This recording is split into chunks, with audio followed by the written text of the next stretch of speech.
Taliban khủng bố. Do đó, trong khuôn khổ chiến dịch, quân đội Pakistan đã bao vây hơn 800 nơi trú ẩn cũng như họp các thiết bị vũ khí của Taliban. 6 tháng sau đó, chính phủ Pakistan tiếp tục đẩy mạnh hoạt động chống khủng bố trong vụ thảm sát ngày 16 tháng 12 nhằm vào một trường học của nước này với 140 học sinh và 10 giảng viên tại một trường học do quân đội điều hành Việt Nam. Đây được xem là cuộc tấn công đẫm máu nhất trong lịch sử nước này và nó cũng khiến dư luận Pakistan và cộng đồng quốc tế phẫn nộ.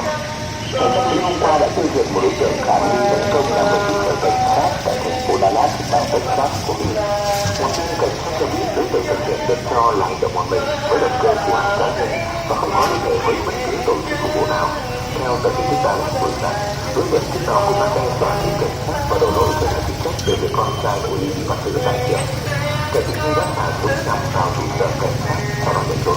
Cảnh sát đã bắn tỉa và